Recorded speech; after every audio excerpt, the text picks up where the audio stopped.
Good morning, good day, good evening, whatever time it is when you're watching. How are you guys? Excellent. How was your weekend? Was it productive, relaxing? Did you get that project finished you wanted to do? Me neither. Me neither. I didn't get it done. I actually got to spend last week in Austin at our mothership for Keller Williams. And I got to tell you, just being around so I was around the president and just other people. We didn't get to see Gary Keller. That would have been awesome. But just the thinking, just the higher level thinking was amazing, just being around. It's kind of like that old adage, right? They say, tell me the five people you hang around with, and I can tell you your net worth. It's like, oh. So let's get started. I got a good morning. Good morning. I want to share some stuff that I learned in Austin this last week. So we're going to talk about accountability. Okay. And what I really, really like about this is I think a lot of us have the best intentions on things and then it just doesn't get done. I don't know how many diets I've started and stopped. And I guess diet's a bad word, possibly. Maybe I just need the lifestyle change or whatever verbiage we want to use. How many times have we started something and it just not finished? And is it because of accountability? I don't know.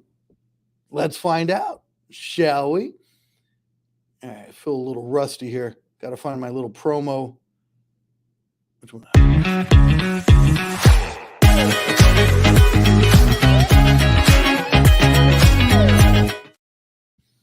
Team leader time every Monday with Alex.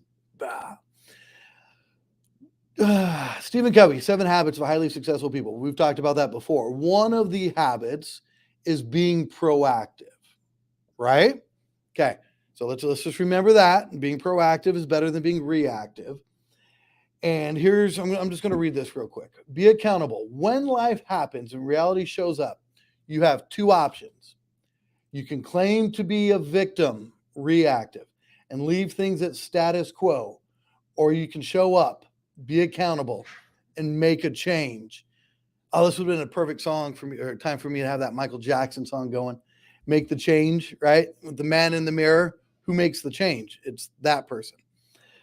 It was funny. So we owned a restaurant for a little bit. Me, my wife, and my mother-in-law. Don't buy a restaurant. It was fun to say you owned a restaurant. It was fun to kind of hang out, but oh my God, that woman worked her tail off. Anyhow, we had employees, right? And we had this one in particular. She was late every day. And what amazed us was her creativity and that there was always something different that happened to cause her to be late.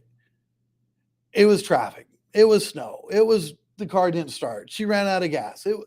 She wasn't late a lot, but it was just every day there is an excuse to not be on time. And the problem with that, right? So there's always an excuse. So she's reactive to the world. She would never be on time because it wasn't her or his. I don't want to say her because some of you might know who I'm talking about. You're his fault for being late. There's no ownership. If we're blaming situations, we're blaming others. We can't change it, can we? It's not my fault. Oh, if I was born into a different family, maybe I would have been rich. Oh, if my dad would have taught me this when I was a kid, my life could have been better. Oh, this and that, this and that. Do you know anybody who makes excuses for anybody? Does that person look a lot like you? I'm not pointing fingers, but I'm that guy a lot. I'll make those excuses. Like, oh, just some people are morning people, so they can get up at 5:00 and go exercise. Well, I was told there's no such thing as a morning person. So all of us could be morning people. So that's just an excuse that we make. Okay. So I want to share this with you guys because this was awesome. Let me find it. Okay. So let's look at this. So I was going to tell you, let's ask some questions. So if we come into a situation, are we making excuses or are we holding ourselves accountable on it, right? So when we have something come up, like being late, oh, I'm not really late. So you don't even ask questions. All right. The other part would be, what's the situation? What do I need to do to change so I'm not late? Next stage, 2, you fight reality, deny it, Oh, that's not the way it is. That's not how I see it. That's your perception. Oh, it was my perception that you were late, not reality that it was late. Clarity. This is the way it is. I got it. I'll see what's going on. Let me investigate to see why I'm late. Okay. Number 3, they're blaming. Oh, these are some great questions. Projection. Well, if everybody else would do their job, well, everybody else shows up late. Why can't I? Well, it's not my fault. It's yours. Well, maybe you ought to open the restaurant at 12 o'clock instead of 10 o'clock. That's your fault. Why didn't you change something? Or you can own it. Energy and focus. If it's to be, then it's up to me. What do I want? This is my responsibility to make sure I make it to work on time. Right? Or are you, number 4, just making personal excuses? Deflection. It's not my job. I was never given a chance. It doesn't work here. I don't know why they fired me for being late. I wasn't given a chance. I told them why I was late all the time. Or you, number 4, find the solution.